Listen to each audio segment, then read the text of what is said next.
नमस्कार प्रिय दर्शक मित्रों, एक बार फिर से आप सभी का स्वागत है हमारे YouTube चैनल प्राचीन ज्ञान सच्चा ज्ञान में। साथियों, आज फिर नया वीडियो नई जानकारी लेकर हम हाजिर हुए हैं। दर्शकों, आज के इस वीडियो में हम जानेंगे एक ऐसी जड़ी बूटी के बारे में जिसके माध्यम से हम स्वर्ण और रजत का निर्माण कर सकते हैं। साथियों, ये जड़ी बूटी आम जगह पर मिलने वाली जड़ी बूटी है, साधारण जड़ी बूटी है, लेकिन इसके चमत्कार बहुत बड़े बड़े हैं। साथियों, इस जड़ी बूटी को नागदौन कहा जाता है।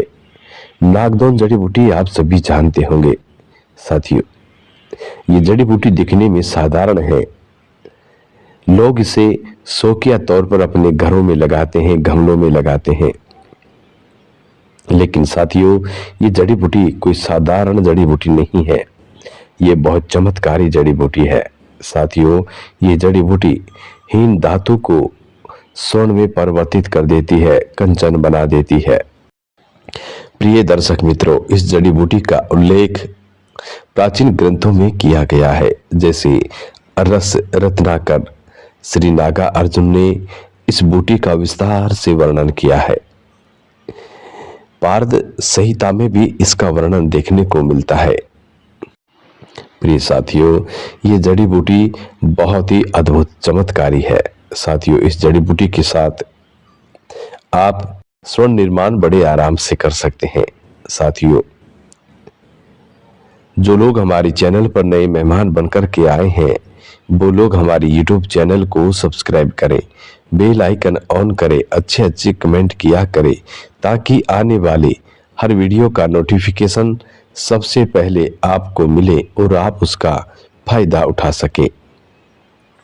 साथियों, हमारे इस चैनल में हम रोज नई नई चर्चाएं लेके आते रहते हैं, नई नई ज्ञानवर्धक कहानियां लेके आते रहते हैं।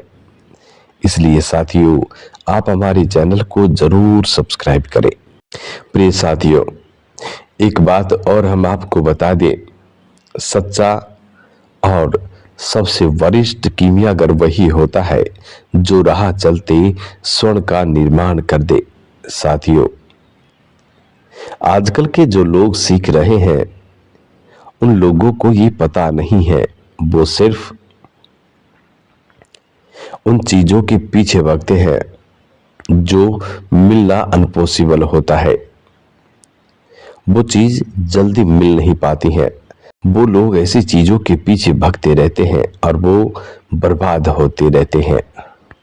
साथियों, कीमिया करना कोई ज्यादा बड़ी बात नहीं है। धातु परिवर्तन करना ये ज्यादा विशेष बड़ी बात नहीं है, बशर्ते कि लोग धातु उपधातु के सिस्टम को समझे और जड़ी बूटियों की खास उसे जानकारी होनी चाहिए। साथियों, यदि आपको जड़ी बूटियों की अच्छी जानकारी है, आप जानते हैं कि कौन सी जड़ी बूटी में कौन से धातु होते हैं, कौन से उपधातु होते हैं, कौन सी जड़ी बूटी क्या काम कर सकती है, तो साथियों, आप राह चलते बड़े आराम से, बड़े आसानी से स्वर्ण का निर्माण कर सकते हैं, रजत का निर्माण कर सकते हैं, हीरे मोतियों का भी निर्माण कर सकते हैं। साथियों, आगामी वीडियो में हम आप लोगों के समक्ष एक ऐसा अद्भुत प्रयोग लेकर के आएंगे जिसके माध्यम से आप डायमंड का निर्माण करेंगे, यानी कि हीरे का निर्माण करेंगे। साथियों, ये प्रयोग भी बिल्कुल सत्य है, आजमाया हुआ है। साथियों, आप करके देखिएगा। दोस्तों, हम अपने आप को धन्य समझते हैं कि हमने भारत जैसी पावन पवित्र भूमि पर जन्म लिया है, यहाँ पर हम पैदा हुए हैं। साथियों, भारत की ये तपोभूमि पर प्राचीन भारत में बड़े बड़े ऋषि मुनियों ने जन्म लिया है, बड़े बड़े सिद्ध पुरुषों ने जन्म लिया है। प्रिय दर्शक मित्रों, और इसी तपोभूमि पर भिन्न भिन्न प्रकार की जड़ी बूटियां उत्पन्न होती हैं जो मृत व्यक्ति को जीवित कर दे। ऐसी संजीवनी जड़ी बूटियां इस भारत की पवित्र भूमि पर उत्पन्न होती हैं। साथियों, हमें गर्व है कि हमने भारत माँ की गोद में जन्म लिया है, हमें भटकने की जरूरत नहीं है। साथियों, हमारे YouTube चैनल प्राचीन ज्ञान सच्चा ज्ञान का भी यही मकसद है कि प्राचीन भारत का ये विलुप्त हो रहा ज्ञान आम जन कल्याण हेतु आम जन तक पहुंचे और लोग इससे फायदा उठा सके।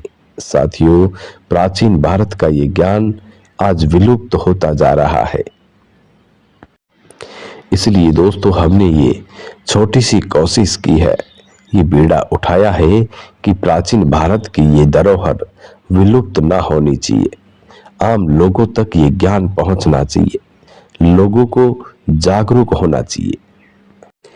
इसलिए साथियों, यदि आप चाहते हैं कि हम इस कोशिश को निरंतर जारी रखें तो आप हमारा जरूर साथ दें, वीडियो को शेयर किया करें और अच्छे अच्छे कमेंट किया करें। साथियों, आप लोगों से हम बहुत नाखुश हैं क्योंकि आप लोग वीडियो को आगे शेयर नहीं करते हैं, वीडियो को लाइक नहीं करते हैं, चैनल को सब्सक्राइब भी नहीं करते हैं। इसलिए हम आप लोगों से नाखुश हैं।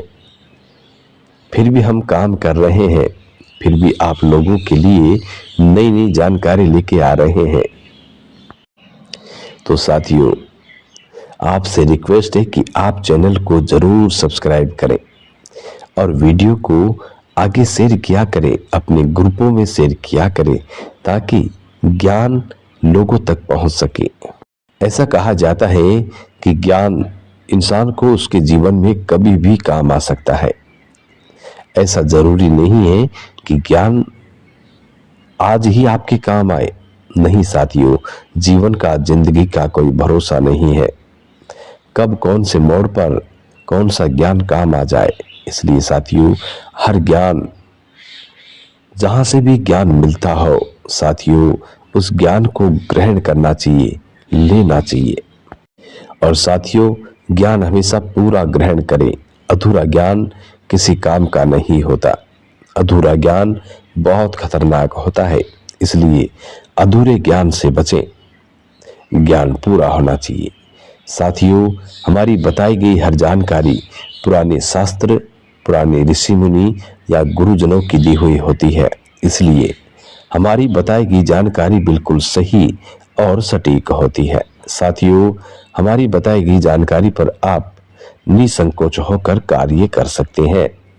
आशा करते हैं कि हमारी बताई गई जानकारी से आपको जरूर लाभ होगा, जरूर आपको सफलता मिलेगी। साथियों, अब शुरू करते हैं। दोस्तों, सबसे पहले आप नागदोन का पौधा यानी नागदोन जड़ी बूटी को ढूंढें। इसके पश्चात आप पारद लें।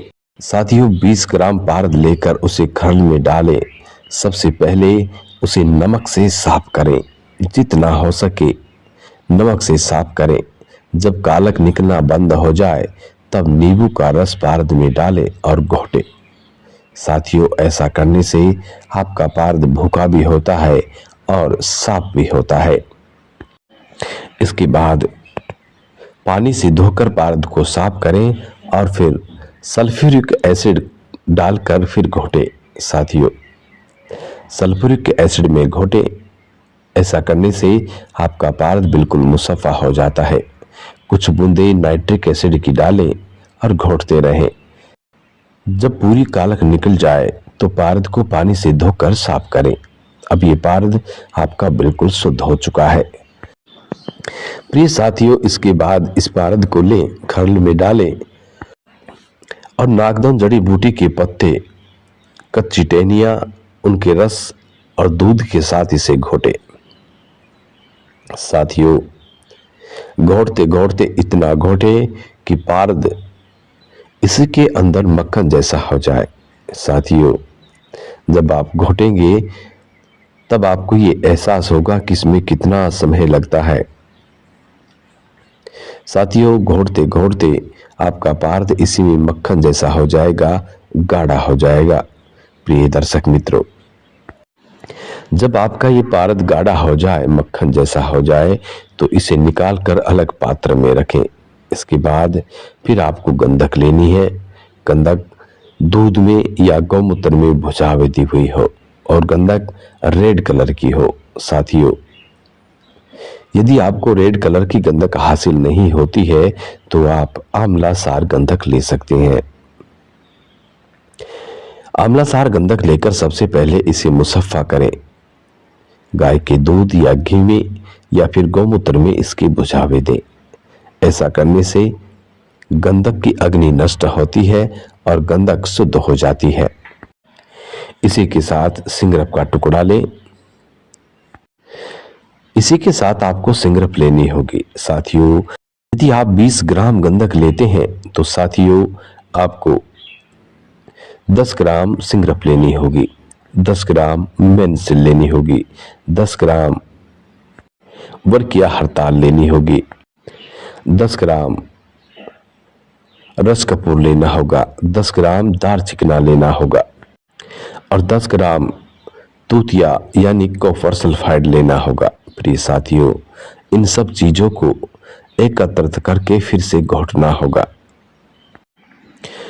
साथियों, नागदौन जड़ी बूटी का रस दूध इसके अंदर डालते रहें और इसे खूब घोटते रहें। घोटते घोटते इतना घोटें कि ये सब एक पेस्ट जैसा बन जाए, बिल्कुल चमक खत्म हो जाए। प्रिय दर्शक मित्रों, इसको घोटने में तकरीबन आपको 24 घंटे का समय लगता है। साथियों, जब घोटते घोटते 24 घंटे पूरे हो जाए, साथियों यदि आप निरंतर घोटते हैं तो समय 24 घंटे का लगेगा और यदि आप बीच में रुक जाते हैं, विश्राम करने लग जाते हैं तो और ज्यादा समय लग सकता है। प्रिय साथियों, जब ये तैयार हो जाए तब इन सब मुरक्कब को बाहर निकालें। बाहर निकालकर साथियों एक ऐसी कुर्सी पर कुठाली लें जिसके अंदर इस सारे मलबे को डालकर अच्छी कपड़ मिट्टी करें, मजबूत कपड़ मिट्टी करें। कपड़ मिट्टी सूखने के बाद अब इसे धीमी आंच पर उपलों की आग से पकाएं। साथियों, चाहे तो आप उपलों की चारों तरफ उपले लगाकर पका सकते हैं या फिर आप नीचे से उपलों की आग दे सकते हैं। साथियों, ये धीमी आंच पर पकेगा, बिल्कुल धीमी आंच पर। इसमें 36 घंटे का टाइम लगता है। ये बिल्कुल नॉर्मल धीमी आंच पर पकता रहेगा, इसमें बिल्कुल तेज आंच नहीं होनी चाहिए। साथियों, 36 घंटे पकने के बाद जब आप इसे निकालेंगे तो ये पूरा मुरकब रेड कलर का नीचे बैठा होगा। साथियों, कुछ अगल बगल में काला काला भी लगा हुआ होगा, कुछ इसके जौहर उड़कर ऊपर आ गए होंगे। इन सबको निकाल कर किसी बीकर या किसी कांच के शीशी में भर कर रखें। साथियों, अब इसको चेक करें। जो पारद आपने बनाया है वो पारद की छोटी सी गोली लें और इस भस्म को पारद की गोली की चारों तरफ लगा दे। साथियों, जब ये भस्म पारद की गोली की चारों तरफ लग जाए और इसे फिर हाथ से मलकर आप देखें। साथियों, जब आप इसे हाथ से मलेंगे, मथेंगे तो साथियों आप देखेंगे कि आपका पारद धीरे धीरे स्वर्ण रूप में परिवर्तित हो जाएगा। साथियों, आपका पारद एकदम पीला हो जाएगा, स्वर्ण जैसा हो जाएगा, स्वर्ण के जैसा हो जाएगा।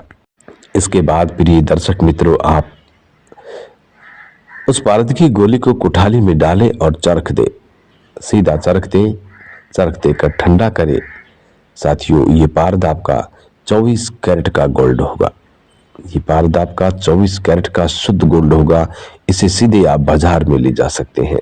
साथियों, इसी तरह आप चांदी पिघलाकर यदि कुछ चुटकियां इस दवा की मारेंगे तो चांदी 22 कैरेट का गोल्ड होगी। इसी तरह आप कॉपर से भी स्वर्ण निर्माण कर सकते हैं। साथियों, ये अद्भुत भस्म होती है जिसे शब्द भेदी भस्म भी कहा जाता है। प्रिय दर्शक मित्रों, ये थी नागदौन जड़ी बूटी के माध्यम से स्वर्ण निर्माण करने की विधि। साथियों, इस भस्म से आप जब चाहे जब स्वर्ण निर्माण कर सकते हैं। साथियों, बशर्ते कि ये भस्म ऑक्साइड ना हो। इसे तुरंत किसी कांच की बोतल या किसी बीकर में भरकर रखें। प्रिय दर्शक मित्रों, आप इसे बड़े आराम से बना सकते हैं, अपने घर पर बना सकते हैं और इससे आप फायदा उठा सकते हैं। साथियों, जब आपको कीमिया में सफलता मिले तो साथियों सबसे पहले आप गौ माता के लिए कुछ करें, कुछ धर्म का कार्य करें। साथियों, आप ऐसा संकल्प करें कि जब भी आपको कीमियागिरी में सफलता हासिल होगी तो आप जरूर गौ माता के लिए कुछ ना कुछ जरूर करेंगे। साथियों, संकल्प किया हुआ व्यक्ति अपने वचनों से मुकरना नहीं चाहिए। साथियों, जो व्यक्ति संकल्प करता है, अपने संकल्प के लिए यदि अपने प्राण भी जाए तो पीछे नहीं हटना चाहिए। ऐसा महापुरुषों का कहना है। आप संकल्प करें कि गौमाता के लिए हम कुछ ना कुछ जरूर करेंगे। साथियों, आशा करते हैं कि आज की ये जानकारी आप लोगों के लिए बेहद साबित होगी और इस जानकारी से आप ढेर सारे लाभ उठाएंगे। साथियों, आज की वीडियो यहाँ समाप्त होती है। मिलते हैं आने वाले किसी नेक्स्ट वीडियो में। तब तक आप अपना ख्याल रखें। जी नमस्कार, धन्यवाद।